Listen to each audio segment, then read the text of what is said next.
All the good Bible names must have been taken when Enoch Miller was born.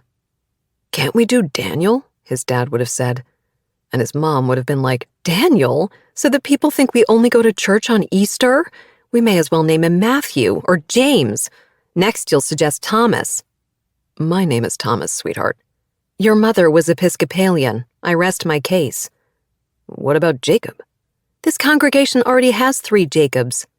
"Isaac?" "It's a little try hard. I'm looking for a name that's try really, really hard. Like, not quite Zebediah, but close." Enoch Miller. Enoch, Enoch, Enoch. He looked terrible in that brown suit. He'd looked terrible in it 2 years ago back when it fit, and now he looked ridiculous. The pants were too short and the buttons strained on the jacket. He should just wear it open. Who was he kidding? He was built like a front door, no waist at all.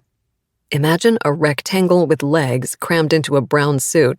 That's what Enoch Miller looked like. Enoch, Enoch. He was walking up the church aisle, counting people, standing up extra straight like he was doing something really important. Like Jesus said I was the only person who could handle this. Better give me some space. It wasn't fair that the boys got jobs to do during church services. They got to take attendance and manage the audiovisual equipment. Some of them, the older boys, even got to watch the parking lot. Imagine getting to skip half the service to stand outside in the sunshine. Or the rain. Corinne wouldn't mind the rain. She'd take any job at all. Enoch got to read the Bible sometimes, as a job. He got to stand on stage and read the selected passage for the week before an elder led the discussion. Enoch would go up there, and another boy would come up behind him to adjust the microphone to Enoch's height. Because that was a job too. Microphone boy. Enoch used to be a microphone boy. He'd graduated. Corinne could adjust microphones. She was able. She could read the Bible out loud. She could stand outside in the parking lot and chew gum.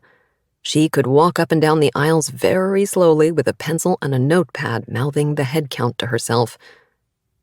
"Put me in, coach," where coach is Jesus. "Not in this lifetime, girlie," Jesus would say. The Sunday service was 2 hours long. Tuesday and Thursday services were shorter. Corinne was allowed to go to the bathroom twice on Sundays, but only because her family was trashy and sat at the back of the church. The untrashy people sat up front, and their daughters were expected to hold their water, and their sons got to hold the microphones. Corinne's family were serfs. Her dad was an unbeliever, and her mom was a convert, so they all bore the stink of the outside world. Her family had been coming to this church 3 times a week for a decade, but the word was still out on them. Maybe they deserved it.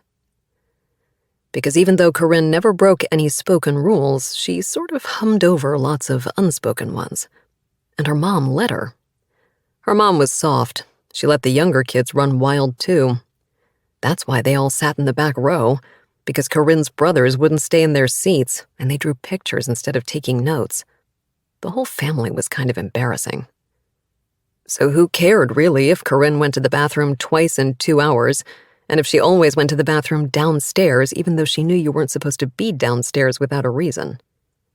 "I don't like the upstairs bathroom," she'd tell her mother. "People can hear you flush." The church basement had thick emerald green carpeting left over from the 1970s. There were small study rooms down there, and a library, and a room for the furnace and the cleaning equipment.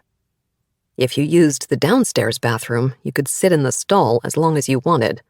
There was never a line. Sometimes Corinne would sit there so long that she peed twice. Then she'd wash her hands like a surgeon and spend a few minutes examining herself in the mirror. She always looked bad. She was fat, and her face was broken out, and she wasn't very good at putting on makeup. And you had to be really good at makeup to wear it to church, because it had to look like you weren't wearing any at all.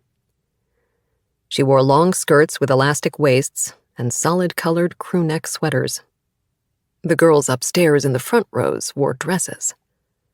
They had bodies for dresses, waists that would take a zip, arms like 17 magazine models, the same circumference from wrist to shoulder. The girls upstairs had money for dresses, and matching tights, and low-heeled pumps that their mothers let them wear when they turned 14, but not a day earlier.